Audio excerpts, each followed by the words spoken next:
Ways to reduce violent crime. Recently, my wife has taken to watching mini crime documentaries on social media. She will spend the evening watching stories about the most horrific acts of violence, rape and torture across the world. A non-stop flow of barely believable acts, men, women and children tortured or murdered or both. I hear her ask the questions, how can people do this?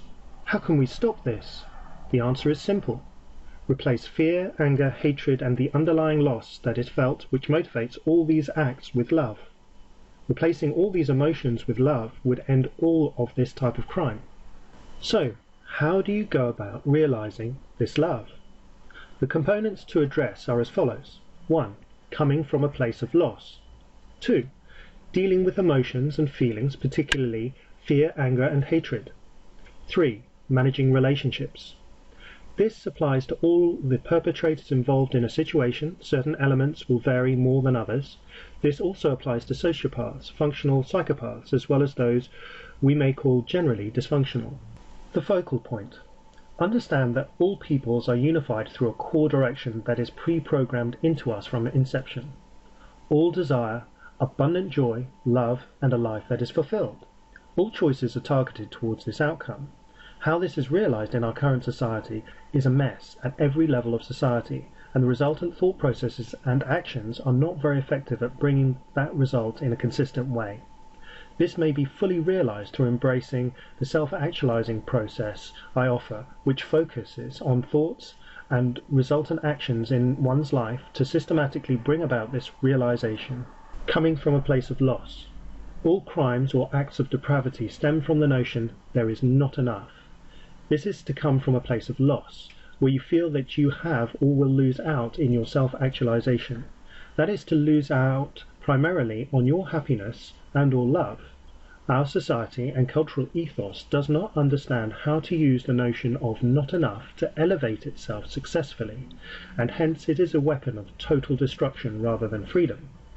To utilize the notion that there is not enough, one must properly direct it towards self-actualization, and utilize the tools of creation correctly to set up ingrained beliefs or personal programs that you run as behaviors automatically that better serve the outcome you desire. The logic is simple, and I have covered it many times in other articles, which you can reference. Thoughts, words or communications, and actions. Target all thoughts to bring joy to all that they concern. Observe the communications from all that a thought concerns to see if they reflect the joy that thought will or does bring now and ultimately. Then the actions need to be ones that would be deemed loving actions to all concerned. And when applying this logic, you must discern and work only to what is practical. Sometimes it is the right thing to do to take a life or use violence. It may not bring joy to all ultimately if you are ending a life, but is it the most practical means to ensure the best quality of outcome given that situation? You will need to be clinical with the logic and be impassive or entirely neutral when running it for the most complicated of situations. This is a simple process to learn and follow and may be applied to every thought and action one considers in life, so is entirely practical for every situation. Dealing with emotions and feelings. Most people in our society are not taught means to direct or dissipate feelings that hinder self-actualization. Indeed, they are not taught how to systematically self-actualize and to steer all thoughts and actions in a progressive way. The first principle to understand is that all emotions and feelings are good. They are all designed to elevate and perpetuate happiness, love, and peace, or fulfillment. However, this is little known, and how to utilize all emotions, including hatred, to elevate oneself emotionally in a progressively self-actualizing way. Feelings are propulsion, and when strong result in immediate action with strength. But does this work for you?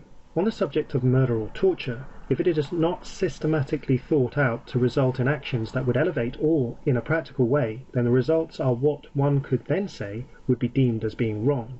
So people get into situations that there are strong feelings propelling them.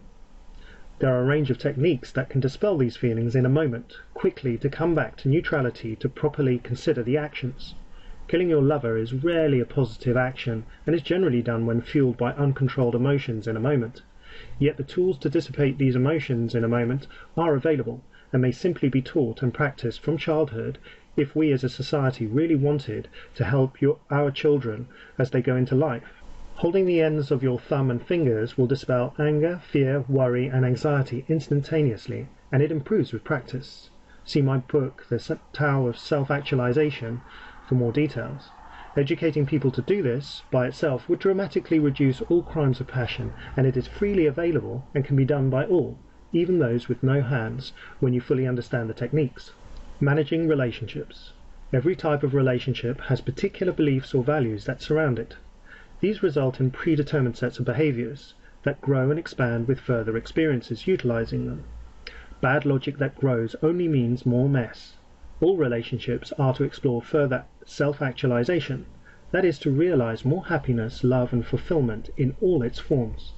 If you sat down and inspected all your beliefs surrounding a loving relationship, utilizing the tools of creation, thoughts, words, and actions towards bringing joy and love, do they function to most effectively bring that? Then there is the other part of the equation, and their beliefs and behaviors. Do these gel or do they rub? And what is your reaction? And what are you going to do about it to most effectively self-actualize? Expectations.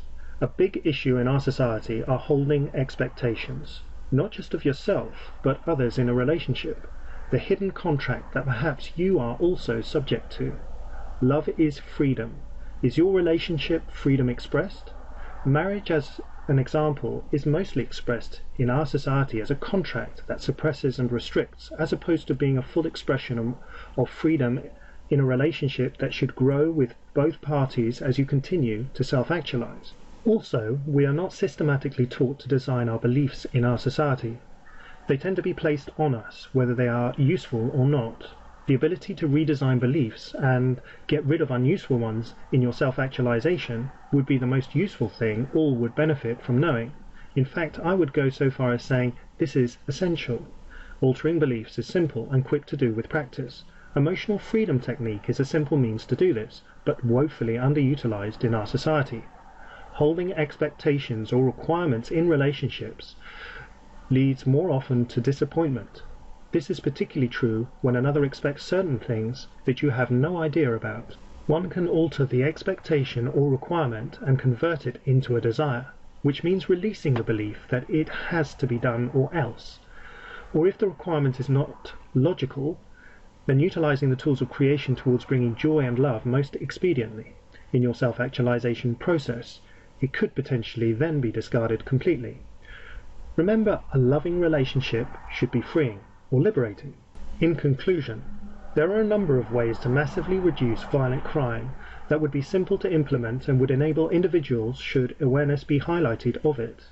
The key for crimes of passion would be how to deal with unbridled feelings in the moment. Simply showing people how to dissipate strong feelings in the moment would do a lot to curb massive build-ups that people may encounter.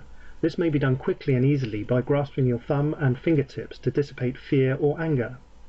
Showing people that encounter difficult situations how to best deal with them in a self-actualizing way, in other words, how to use the tools of creation effectively, would enable them to make better judgments, particularly if they come from a place of loss in a situation. And in combination with the above two key points, enable people by showing them how to deconstruct or reconstruct beliefs to better serve their self-actualization would provide the means for everyone to better manage relationships based on how they would desire their relationships to be ultimately. In other words, not get caught up in a downward spiral in a dysfunctional relationship that has a greater potential to elicit extreme and destructive responses or actions that are not loving.